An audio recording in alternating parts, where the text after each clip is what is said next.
All right, we are live and kicking and on time. Woo!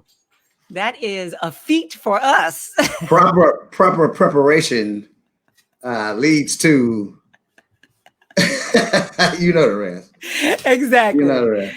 So remember, exactly. 10 people rule.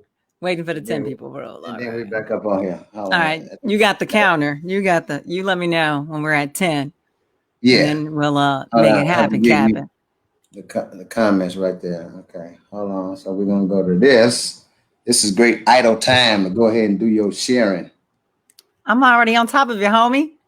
Are you sharing it? I'm trying to. The attempt is here. Okay. Oh, I see what it is. Why what? I see why I was a schmuck. That's not a black person cuss word. Schmuck. I'm just saying. It's not hey out there. If you're here, check in with us so we can say what up to you people. Why doesn't it let us? I guess I have to go on my phone with it. We're still not at 10 yet, so we're still in the clear. I'm thinking. What you thinking? That I just shared it. Okay, good for you. Making progress there. I do believe I made some progress. I'll be damned. Okay. See, the learning curve isn't too steep. There is a curve, but I get it. I eventually get it. Damn it. Okay. Good for you. Okay, we have 6 people. I think. No, we got 10. Hold on. Let me go ahead and hit the share button up around here. Bam. Boom. All right. Hey, Max. What up? Max here, 7:02. Yeah, you thought we was going to be late again. We was here 7 on the dot. 7. Oh, it's okay. That's right. Well, 9 central. Different area codes. Yeah, and 7 where I am. Area code. Okay, I think we're about ready now. All right, let's do this. All right, y'all. This is the 3rd episode of See What Had Happened Was. I am Trey the Chocolate Dude.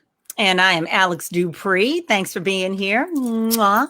Appreciate you. I don't have a drink yet. That man's not around. He's doing the grocery shopping. So at any point. We're going to dedicate today's show to Pinky. Say it again. Say it again. Nah. I guess we'll dedicate my... dedicated to my same outfit that you're gonna see me in every damn week. I tell you, I watched it and put you had on the other day. Here we go again. This is the same thing. Here we go again. All right. So we got a lot of he said we're ready to shelter in place for another month. Okay. You got my favorite toilet paper. Thank you, baby. So a lot of people don't know that you're in Seattle. She's in Seattle, Washington, right? Yeah. Let the people know where you are. And how was COVID hitting you pretty well? Well, first of all, how's everything? How have you been since last week? Good? Fantastic. Okay. Living my best housewife life. I will say, I have so much compassion and empathy and sympathy for people who are losing their loved ones. Mm-hmm. I heard, who was it? Was it Mike Love say he knows someone who has personally lost 25 people they know? Yeah, that's messed up. So I just want, I want to say that, like while it hasn't hit me because I'm in the crib and all my people took isolation like a religion. They really took it seriously. But I do want to say when I say things, and nobody has said anything to me, but when I say things about how this is good for me and I'm finally getting a break after, decades of hustling and I'm working on myself and stuff like that, that I have so much empathy for those who are actually grieving. I'm bored. What? I'm bored. How? I'm bored. I want life to go back to how it was. I like to get in my car and drive to different places a few hours away. I want to get on flights and stuff and don't feel like I'm about to be infected with stuff. I'm bored, basically. And I used to say, because I have a nice crib, I got a big TV here, I got Netflix, I got everything that could keep me occupied. I got an Xbox. I barely play the thing, but I got it. I got everything. And I used to say to myself, man, I just like being at, that's water, Courtney. That's water. Ask me what I'm sipping on. Don't believe it. But yeah, I got everything there is to entertain yourself here. And I'm always like, yes, I love being at home, but I actually like going to work, dealing with people. It's weird. It's odd. I've had like 4 jobs consistently since 1997. So I was just, doing 6 months straight of 80+ hour work weeks. I mean, Mama needed a break, but anyway, I need to be interacting with folks, I'm one of these annoying people that never gets bored. Benny Will raised me that there's always something to do. My daddy was a musician, a writer, an artist, a teacher. He had a program for inner city youth. I mean, there's always something to do. So I ain't never bored ever in life. What'd you do over the weekend? I'm going crazy. What did I do over the weekend? Nothing. There's nothing to do. Nothing. There's whatsoever. so much to do. I did Netflix. So I watched Netflix. Basically, I've been finding myself getting on Apple TV and buying old movies. Bought White Man Can't Jump for $3.99 the other day. Bought New Jack because when I'm traveling, like when I'm on a plane, I like to get on my phone and watch movies. How'd that happen? I like to get on my phone and watch movies. You know what I'm saying? So I'm just building my little music library already. Watched The Last Dance, of course, yesterday. Didn't do too much, That was so good. I was wondering how they were going to cover him going to. You didn't took yourself out the game, homie. How they were gonna cover the baseball. And how did we cover his father's death? Because I knew that was going to be real emotional. And I remember that time so well. And when they talked about how the newspapers and the media got dirty with it, like, was it a hit? Cool. I remember that so clearly, like, come on, do better. Yeah. Here's what's cool to me. Michael Jeffrey Jordan was an asshole. And I love it. I love it.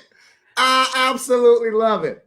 And the fact that everybody's scared of him and intimidated by him, but it was all for the good. It was all for winning and pushing out the excellence that's in you. So, and that's what every one of them said. No matter how much he hazed them, no matter how much he was a dick to them, no matter how much what they said, he was doing this in his mind. This was going to make us better. And guess what?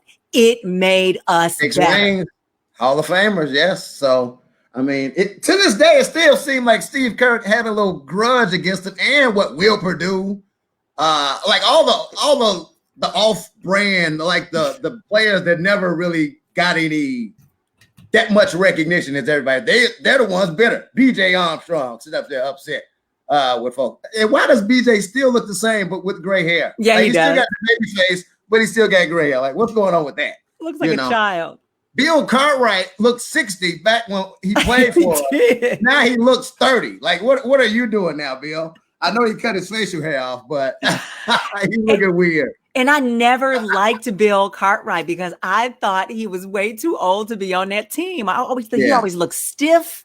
He always looked like he needed a shot that was like he would hold the ball like that and shoot it. It was just very he had a very unorthodox delivery or whatever you want to form of shooting the ball. That's why Jordan didn't want him to have the ball when there was seconds left.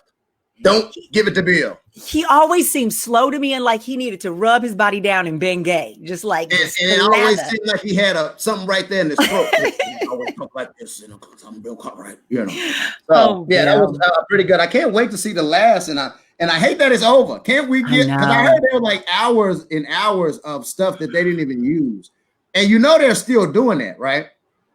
What do you mean they're still doing it? They're still.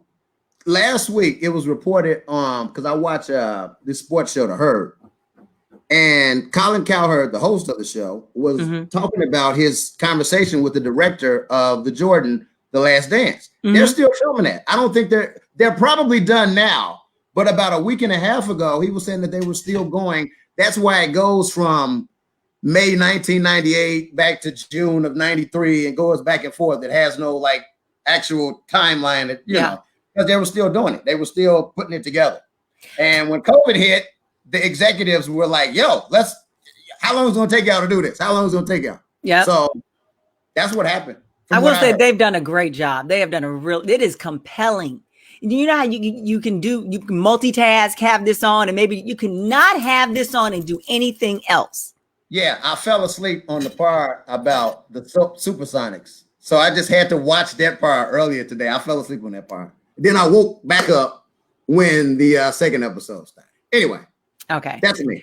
So Netflix, the Becoming documentary, Michelle Obama. I haven't seen that. What's today? You saw it? Oh, so good. Well, I read her book too. Okay. So good. What makes it good? Is she cussing in it? Did she use the N-word a few times? She did not use the N-word, like not even once. But what she did do, she came out with some hip hop gospel in the beginning, and while she was riding in her limo, she was like, "Sometimes you need to bounce." And so what is she? So this is the story of her life. It's a what do you call it? A bio documentary type thing, or like what is it? Well, her book Becoming was her autobiography. And so this is, she did the tour and she was doing the speaking engagements. And so there were moderators. And so she did a tour after she released her book and did all these speaking events. And so this is the documentary that was being filmed while she was going around the country doing these speaking events. I got it. Yeah, but it was good. It was really, really good. I keep hearing from entertainers that like Netflix is the hustle. So how much you think they hit Michelle with for this one?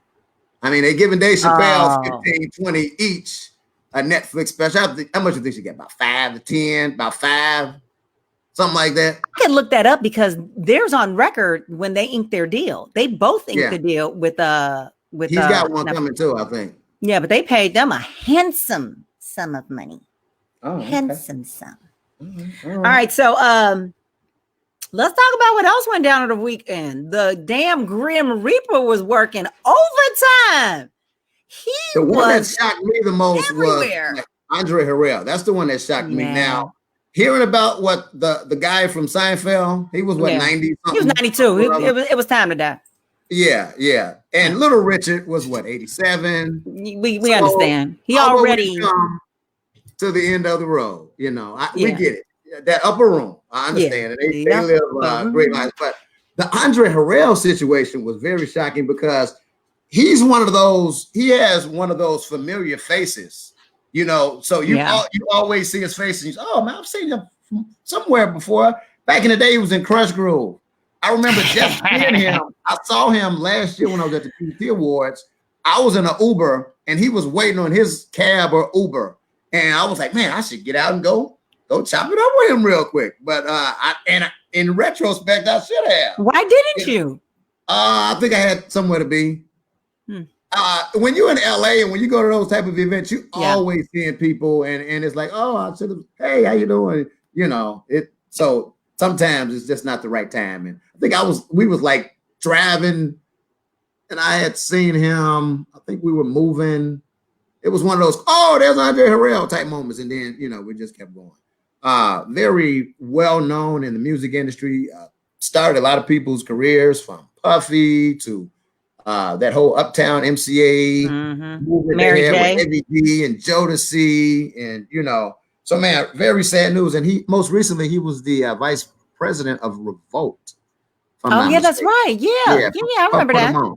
Yeah, Puff fired him back in the day, and Puff put him on. So they have been working, of course, with each other throughout the year. So man, I never worked with him or met him or came across him, but I am familiar, of course, with all of his works and everybody that he's worked with in the music industry. So man, very, very sad to hear that one. Like I said, I thought Little Richard had left us maybe 2-3 years ago. And wasn't nobody saying that. That's like Lou Rawls. I swear he died 3 times.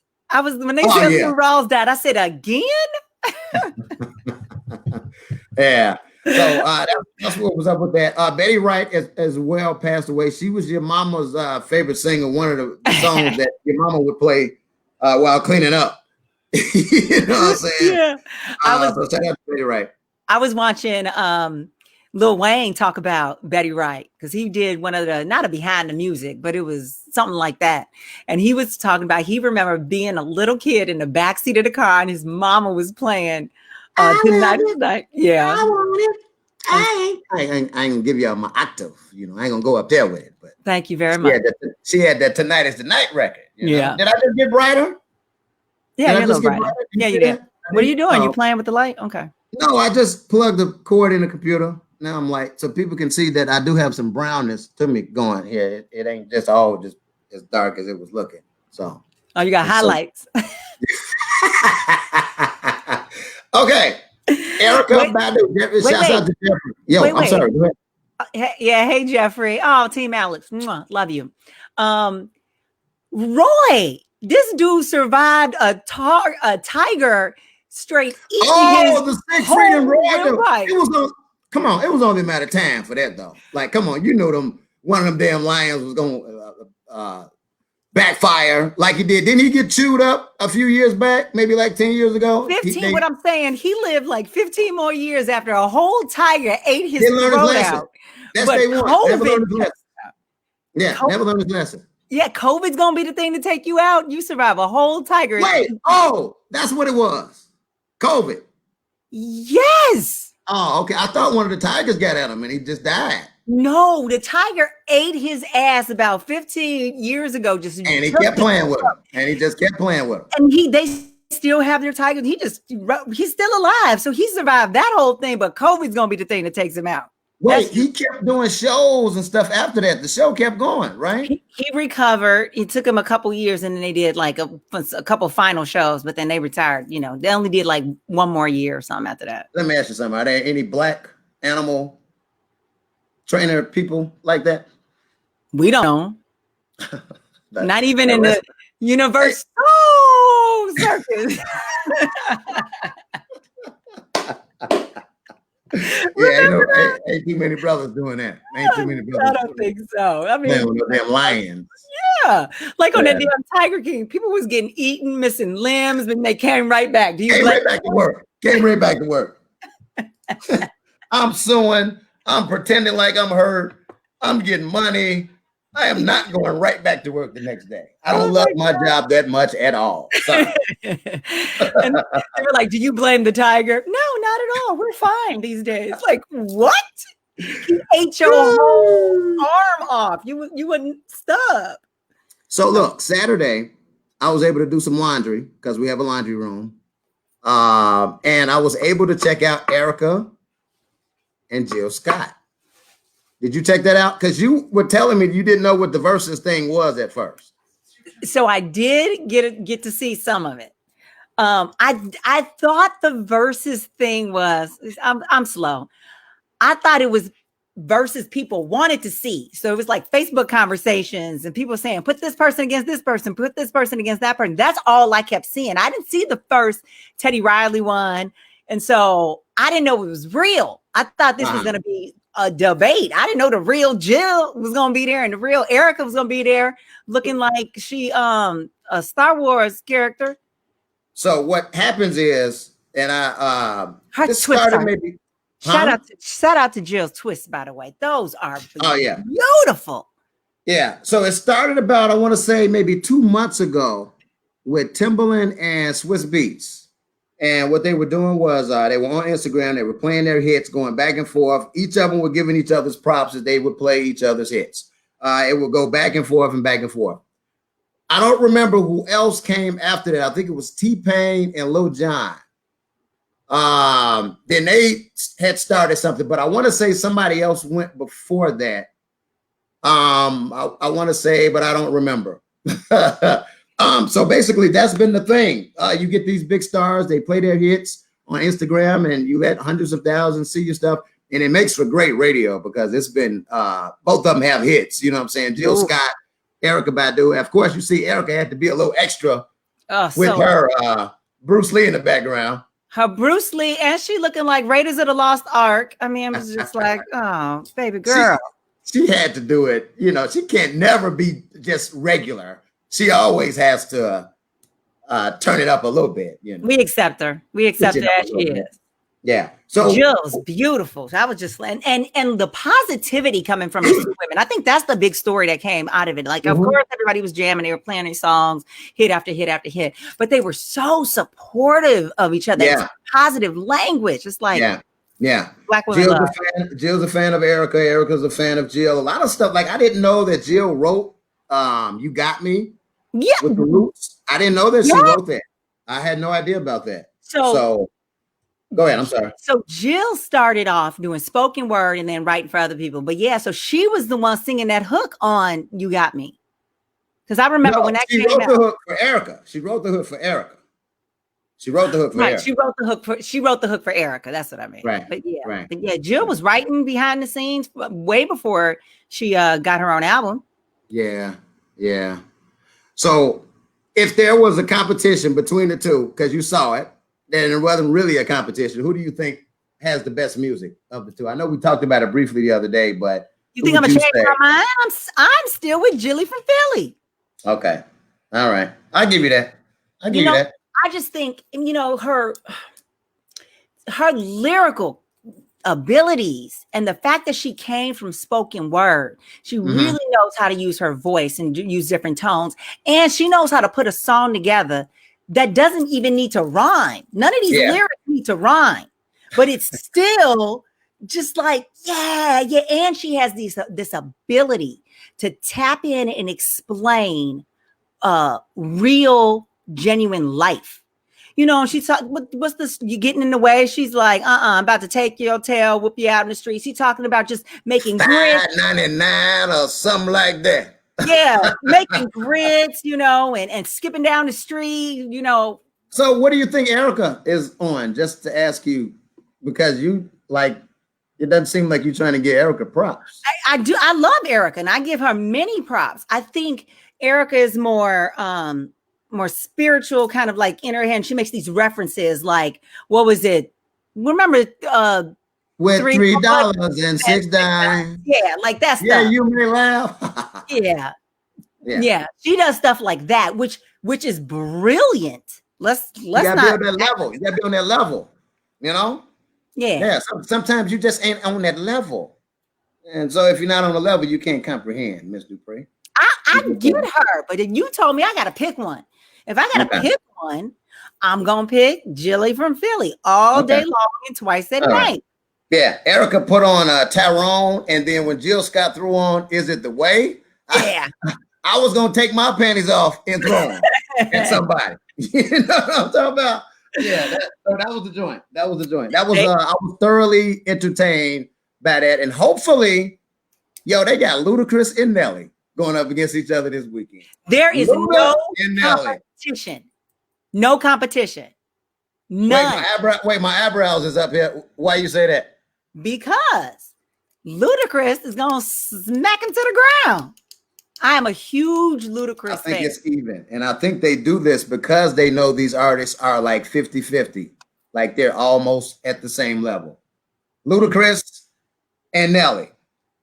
Ludacris you're going with Ludacris? He's my second favorite rapper. So yeah. Okay. That's kind of hard. Tony Nelly has some major hits. Nelly has had major hits. That is what are you laughing at? Focus. Courtney said Erica looked like Skandar. Wait, let me see. So you got Ludacris and Nelly. As I think about it, they're kind of tied because Nelly's had some big hits for the culture. DJ Little John. Hot in Her. Or DJ, what is that? DJ Country Graham. What's his name? He said Country Graham. What? Can I keep going? He did a country song and one of the biggest hip hop records ever with Kelly. So what I'm saying is you can't just pick one of those so I got something about Nelly. I give you Pip Juice. I give you Hot in Her. I give you Country Grammar. You can give me on the other end, move, bitch, get out the way. My you jam. Can give me, stand up. You love it.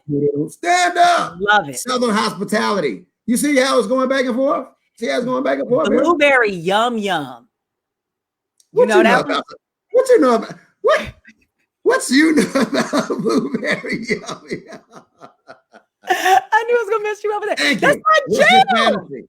What's your fantasy? Splash waterfalls. I mean, come on. I'm not necessarily picking anybody, but I'm just using my example to tell you that I can give you 3 Nelly hits, and then I can give you 3 Ludacris hits, and I can give you 3 more Nelly hits, and back and forth. So how we want to do it? Neither one of them are hot today, you know. I think both of them can still tour for the rest of their lives.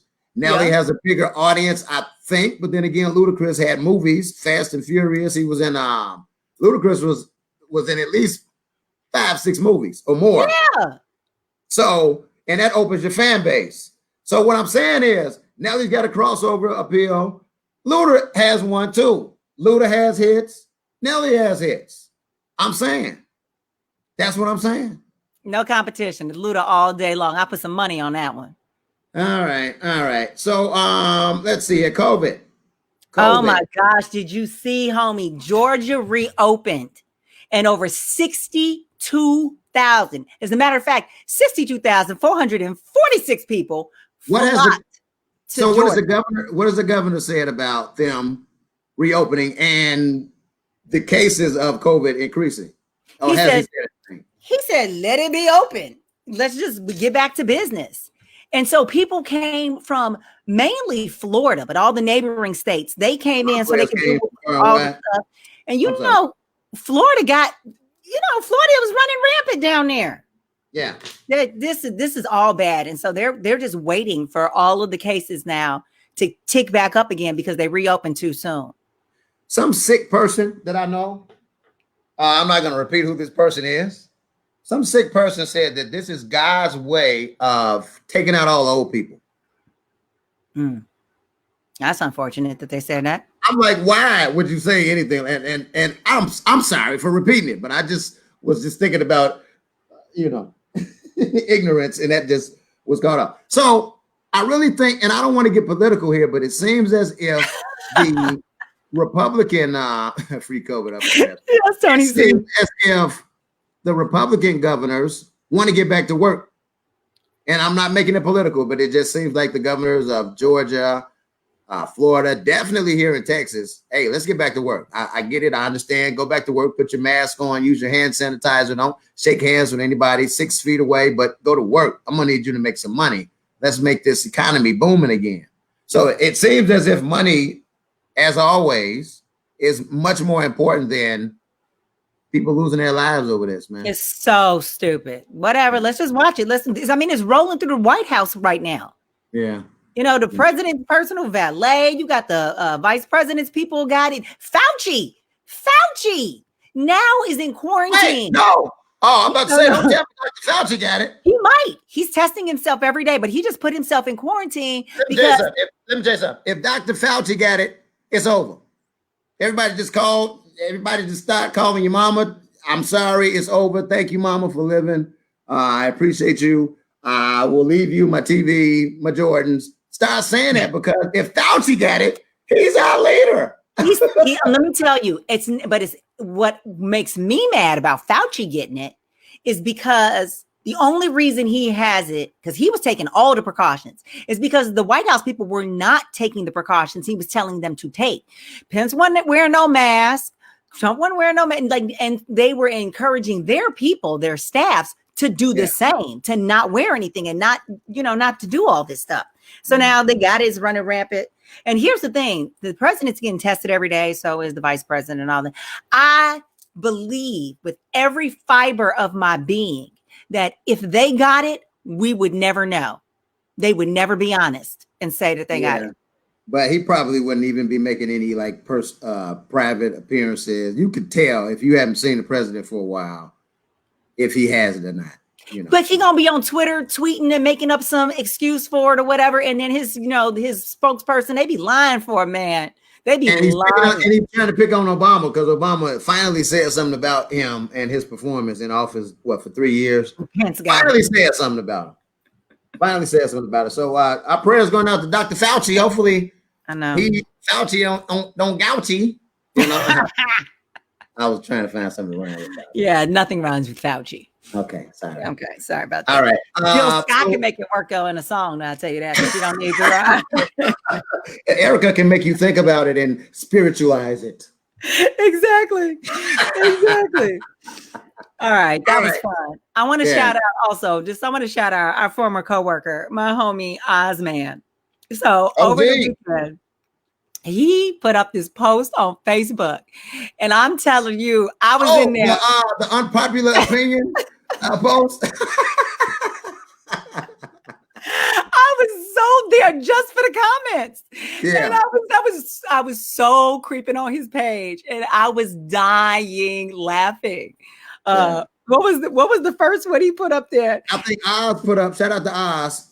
Oz had put up. Let me read it. Wait, I want to read it as it says because I know I took a picture. I'm name a unpopular opinion. He said, "I'll start. Aaliyah was an average singer who's only considered a legend because she tragically died in that plane crash. Go. Aaliyah had hits already before she died, and this is unpopular opinions.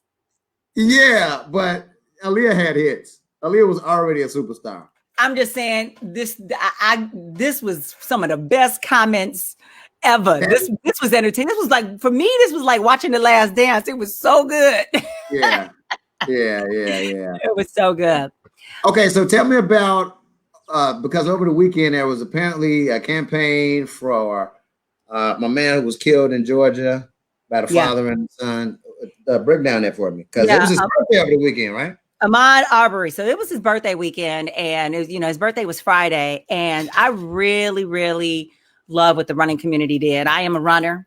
I'm an ultra runner, and I love that I saw so many people with the hashtag I run with Maud, and everybody was going out dedicating their run that day, doing virtual runs in his honor, and then posting back on their page. I saw so many white people posting this, and it was touching because it just doesn't happen a lot that you hear these people. I mean, people of color, we need allies walking with us arm in arm if we're ever going to stand a chance. And I have a girlfriend. I want to shout her out, Kimmy Hooper Stanley. And we work together, and she's from South Africa.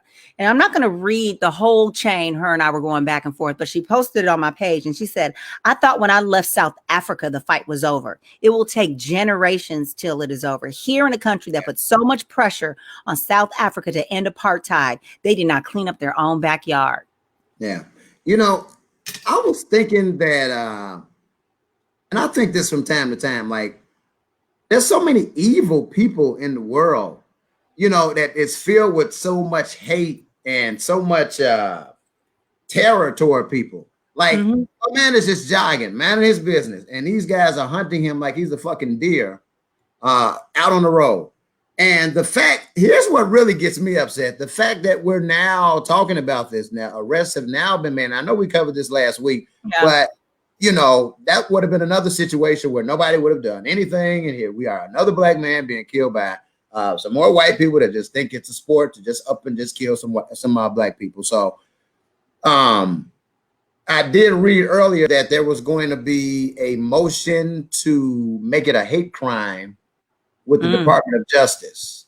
Well, it's not down there because it's not in that state. Right. You can't have a hate crime in the state of Georgia. So there's that, but hopefully we should, because the black folks is out. Crump, the attorney Crump, my man, I forget his name. I think that's his last name, but they've gotten the attention of the right people. So I want to see if they can actually do that because ex post facto laws, you can't do that usually.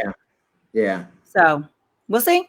We'll see what happens. I'm glad there's no second degree, no manslaughter. I haven't heard any of those. I've been hearing murder, and let's keep it that way. I'm telling you, it's gonna be a revolt. It's gonna be bad. if these people get off. I mean, it's gonna be like Nat Turner's revolt down there. It's gonna be bad. It'll be worse than Rodney King. It's gonna be bad. So I really hope the right thing is done. Yeah, I really do. Yeah. All right. So again, thank you guys for hanging out with us. This is the 3rd episode. See what had happened was I'm Trey the Chocolate Jack. I have the beautiful Miss Alexx Dupree, who will not comb her hair, working on her headscarf game. I'm working on this. I didn't really get a new one over the weekend. I'm trying to do that. I'm trying to do that knot right there. I don't want the knot there. I want the knot on the side, and I'm working on it. You seen the knot? Whatever. I'm working on it. We'll see what happens next week. I might have had a knot up there. This knot travels. Have fun, you and your knot over there. All right, so let's go. Let's start getting into the juicy stories. Let's do that. Juicy stories. Got the news out of the way, right? Got the news out of the way. Let's get to the juicy stories. So when we were talking on the last, see what had happened was, yes, we got to the end. Okay, go ahead. I know where this is going. Yeah, we got to the end of kind of like how I got into GCI and some of the exploits on the morning show and what have you. And we talked about how I got you into the station and you got started. And you made a mention of the chocolate jocks and how that started with you and Naki. But that did not last forever. There was the infamous breakup of the chocolate jocks. So let's go through your story. We already talked about you getting hazed on the morning show, them treating you like crap, like they treated me. And then and let's talk about they put you together. So now you got your own show on the weekend, your own night show, and take it away. Take it away. Tell me how it all went down in like your working relationship together. And then I have to know all the details on the breakup. Okay, so there's not really a lot to tell. Let me just start there. Okay. So I'm at GCI. There was an opening because Marcus Chapman, who worked at GCI, was leaving to go. I want to say he was going to either Dallas or Indianapolis. He was going to Indianapolis. He went to Indianapolis. All 3 of the big part-timers from the week. Don't mean to pat myself on the back, but 3 big part-timers who we were filling in everywhere. We left 6 weeks apart. Sam Silk first went to Cleveland. 6 weeks later, I went to Detroit. 6 weeks after me, Marcus Chapman went to 6. Yeah. That's not good. Went to Indianapolis. So there was a lot of open, like all at once. Go ahead. Okay. By the way, this episode is brought to you by Pancakes. Say it again. Say something else. Say it again. Okay. So at WGCI, at the time, Kelly G, who was a huge mix show DJ at the radio station, who later became the music director at BT. He got left. That's that one. So I was be nice. I was an associate producer for the morning show. He wasn't nice to me. I don't have to be nice to him. And they were looking for notice how I'm slowing down so you can keep going in case something else pops out. Anyway. We'll just say this. I've already mentioned him. I just didn't mention him by name, but I've already mentioned him. So that one. It's my moment. Go back to the last episode. Okay, we're talking about me. We're talking about me. Okay, so Marcus Chapman, who was at the radio station, left for a full-time gig in another city, and I was one of the people selected to replace him. He had a Friday night show, and he also had a Saturday night show. Saturday night show was I forget what they were calling it. He and Dr. Love. All Request Party or the something. Yes. All Request Party, because Friday night was the after set. It was Saturday night. It was Saturday night. Right. Friday night it was the after set, and then Saturday night was the All Request Party, him and Dr. Love. That's right. So Marcus was leaving, and Elroy needed to find a replacement. I asked Elroy if I could audition for this show called Operation Get Down. In fact, that's so funny because I got Operation Get Down on my hip hop station down here. It's a show called Operation Get Down. I called it because of that. He said he was looking for a duo. He said he wanted to replace he was looking for a duo for Saturday nights. He wanted somebody who had the same chemistry as the Bad Boys. That was the blueprint. You were a duo on the air, like the Bad Boys was the blueprint. So he said something to you first, and then you said you wanted to audition. I expressed interest. He knew I was already a college on-air host at CRX. He knew I had a college show. So that's basically how he didn't hear about me from the college show, but he knew I was at Columbia. I was already working at the station, so he knew what it was. You know, he knew that I was interested in a position. Okay. Anyway, come to find out that I had to audition for the show. So he ended up hiring Kelly G's replacement, who was Nike. And that was this rapper named Big Nasty from the Hunters. Forget about it. Shout out to Big Nasty, aka Nebraska Franklin. Big Nasty. So we had to audition. It was me and Big Nasty. It was Big Nasty and Nike, or it was me and Nike. So it was three different variations of it. I assume that he didn't like the demo that Big Nasty and Nike did. I assume that he didn't particularly care about the audition that me and Big Nasty did, but he liked the audition that Nike and I did.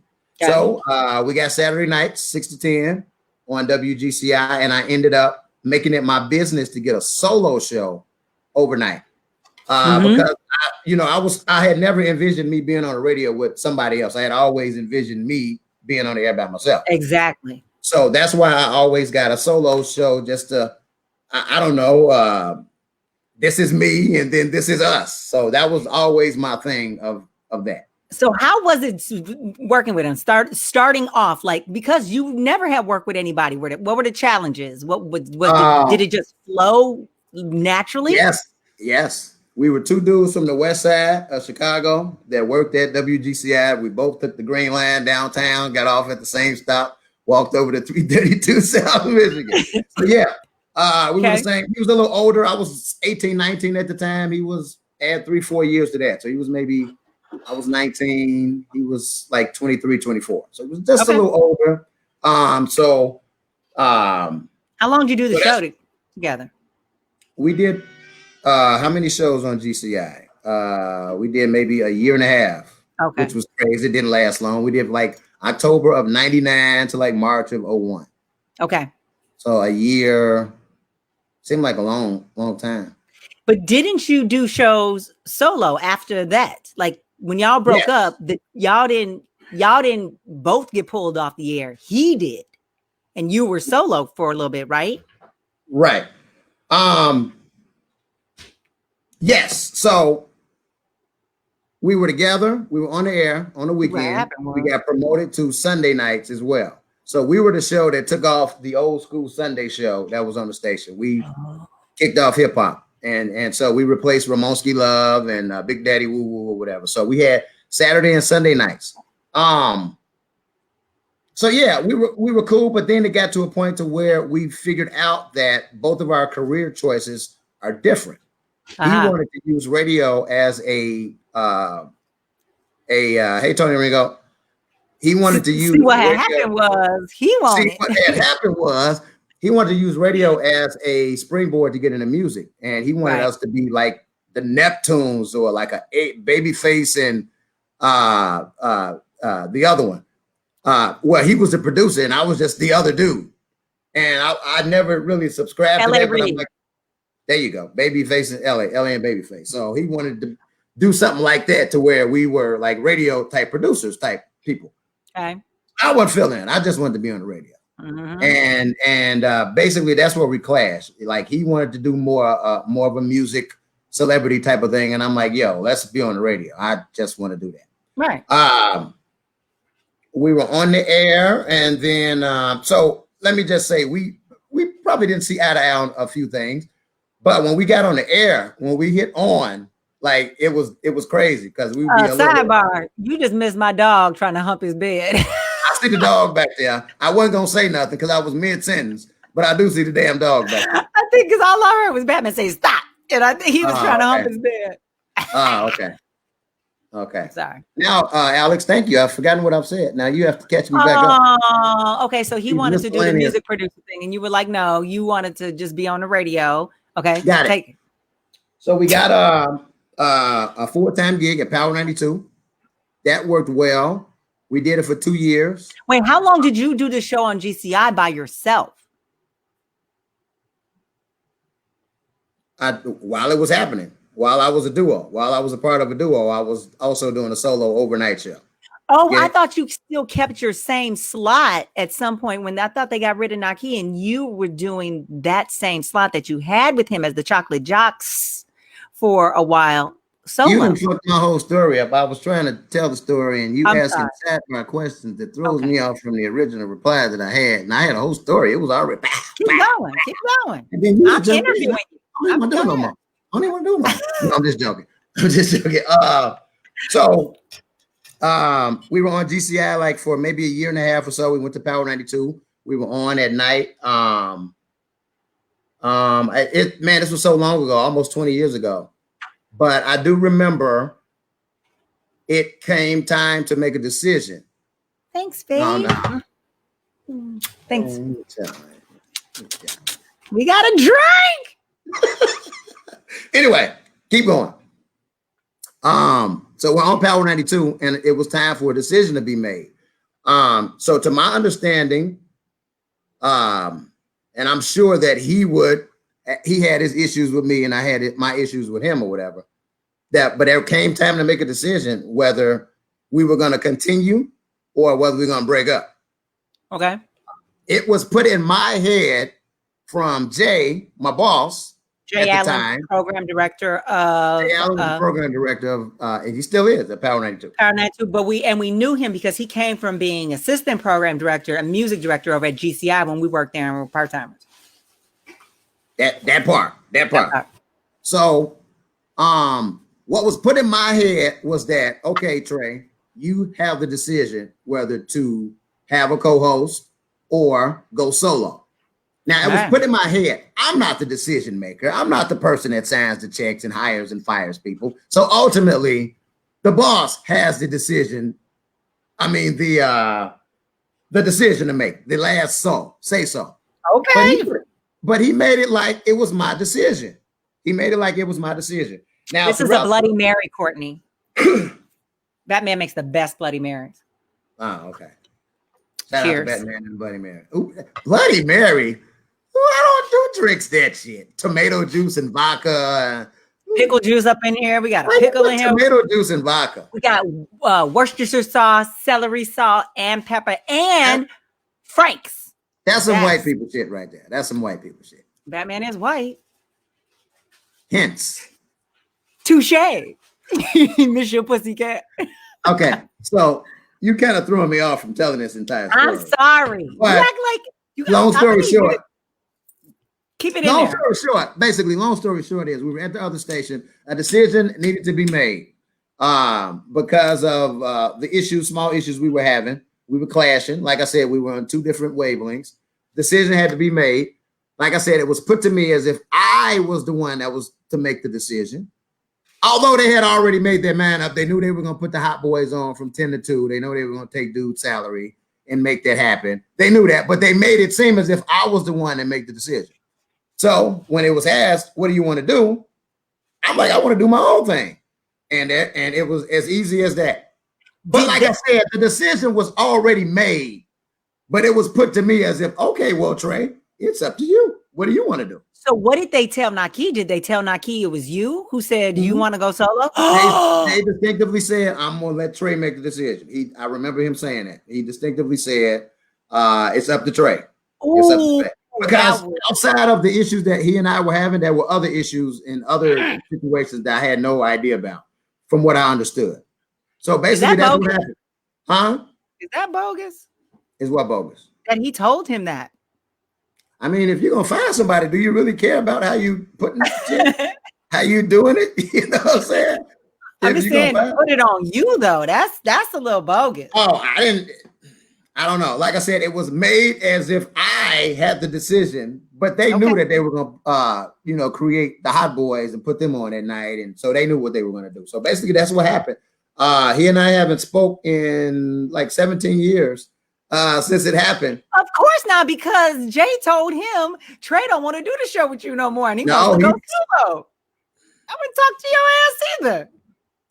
But we actually just talked about 2 years ago.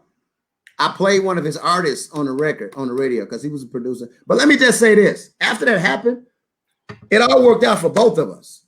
Yeah. I was able to, go on and do my own morning show. Well, actually, after that, I was able to be nights and then do my own morning show and kind of make my own name and branch out and create my own thing. And he was able, I think he went to like California or something and worked on the air or something to that effect. So it all worked out. I have nothing bad to say against the brother. This is like 17, 18 years later. I just remembered that Morris, I forget the guy's name, Morris. I got to go back to my inbox here. I don't want to take this time to have you guys look at me looking at my inbox trying to find a message. But this guy, Morris was his name. He had sent me an inbox. This was maybe a year ago. And he was like, oh, my God, because he lives here in Texas. And I get a lot of people that say, oh, man, I used to listen to you back in Chicago. I used to listen to you, et cetera, et cetera, et cetera. Whatever happened to your partner, man? You used to have a partner. And I was like, damn, he is a long listener because, damn, he's asking about what my partner is. So that's why I brought it up the other day, because I'm like, I'm sure some people are a little curious. And I'm sure some people that even know, they don't even know that I was on the air with somebody, let alone know that I was started on GCI. So that's how that happened. It was a lot of bad things that occurred. I don't plan to get into them. Can we get a couple? I gave some juicy tidbits on my stuff. Can we get a couple? That's really nothing very bad that I remember. I just remember that we were on two different wavelengths. I was trying to be on the radio, and he was trying to be like a producer and push his music and his artists. And I'm like, I ain't trying to do that. And like I was drug along to do like I think we had a mixtape out or had a CD out or something like that. I didn't really too much care for it, but hey, I'm riding. I'm like, okay, I get to get my face on the CD. It was on the corner of the Dan, 87th and the Dan. Y'all was selling them mixtapes. Madison and Pulaski. We was hood rich, baby. We was hood. We I like 87th and the Dan where they got the penny candy. You get you some shoes. Right there, waiting in line for the light to turn green so you can get on the Dan Ryan. So basically, that's it. Not too much juicy stuff. The juicy stuff won't come until I talk about my many interactions with celebrities. You've had interactions, but I've had interactions, not sexual. Okay, so let's do this because I know a lot of it. So you're at Power 92 now. So let's just get me caught up. Let me get to Power 92 too, because that's when we did our morning show together. And that's when a lot of those interactions were going down where you were on the morning show. Yeah. We had a lot of stuff that occurred on the morning show. I hung up on a few people. Who'd you hang up on, Trey? I hung up on Superhead. Well, Superhead hung up on you. Were you on the show when Superhead hung up? That was right? So funny. Let me tell you the quote. Your name is Superhead. Wait, because somebody's calling you Superhead. Yeah, she was getting mad. So Trey kept calling her Superhead, and she had decided she was past that point in her life, and she was now Corinne Steffens, like her real name. And so Trey just kept calling her Superhead. She asked him not to. She kept saying, "This is the name I'm going by." Trey said, "Your mama named you Superhead. I'm gonna call you Superhead." I'm gonna call you Superhead. Do something. So ignorant. So ignorant. And we were just dying. So now so we were a whole studio of, what was it, 6 of us in there? So we're dying laughing loud as hell. Alex be and crying when she laughs. And so shit got mad and just like hung up. And then when we found out she hung up, we laughed harder. On the next episode, I'm going to tell you guys what happened with Vanessa Williams, because we don't have enough time this week to talk about it. But the next time we meet up, I was about to say the last episode. The next episode, when we all meet up, I'm going to tell you what happened with me and Vanessa Williams and why I had to kick her out of the studio. I kicked out of the studio. Were you working? No, you weren't working with me. I was not there for that. And we'll have Lisa E on as well to tell the story. but I kicked the actress out of the studio and told her to take her ass to McDonald's because she came in disrespectful. That was Vanessa Wade. We'll talk about that on the next episode. Okay, are we going to do celebrity confrontations on the next episode? Just end it. Yes. We're not going to do any more of them? No, we could. I mean, we can do them next episode. I'm good with that. Okay. Well, yeah, let's do that because I got some stories. Like the time me and Usher almost got into it at George's Music Room. That time Rick Ross tried to get the GDs on me. That time Russell Simmons. Oh yeah, I hung up on Russell Simmons too. And then there was the time. Any of these things, I'm not proud of any of these things. I'm not proud of any of these things. It was he's grown as a human, but it was always him going off on somebody. And then there was that one time, there was me, and Trey was like, "I'm gonna sit back on this one. Go get him, Tiger." And it was me and Monique. I went in on Monique, and she was not appreciating. She wound up hanging up on me. Yeah, we'll talk about that. We'll talk about that on the next episode. See what had happened was. Every Monday, as you can read down there in the ticker, we'll be here at 9 p.m. Central, not 9:01, not 9:07. We'll be here live at 9 o'clock. Oh, you're going to be on time from here on out? We was on time today, right? We were, but I was shocked. We were on time today. So again, you can follow us at Trader CJ, at Alex Dupree, and of course on our page. See what had happened was. Share this, like this. We're gonna, as I said, this is our third go around at this. We're gonna grow the show, make it a little more better and entertaining for you. So thank you guys for tuning in. We're gonna start having interviews. The other thing I do want to say is, so Monday's our day, but if something big happens in the week, we may pop in later on in the week for just a short show. Dude, you ain't gonna go full out. Do a short little something just to cover it and get your feedback on it, get your thoughts on it, what's going on. But it's gotta be big, it's gotta be worth it. And we're good until Monday Night Football starts, and that we don't even know if there's gonna be a football season. So Monday should be pretty cool for now. All right, we'll let them know if we change it. For now. Cool. Well, thank you all so much for tuning in. We appreciate y'all. See what had happened was. I am Trey the Chocolate Job. I'm Alex Dupree. Y'all have a great night. Holla. Two fingers.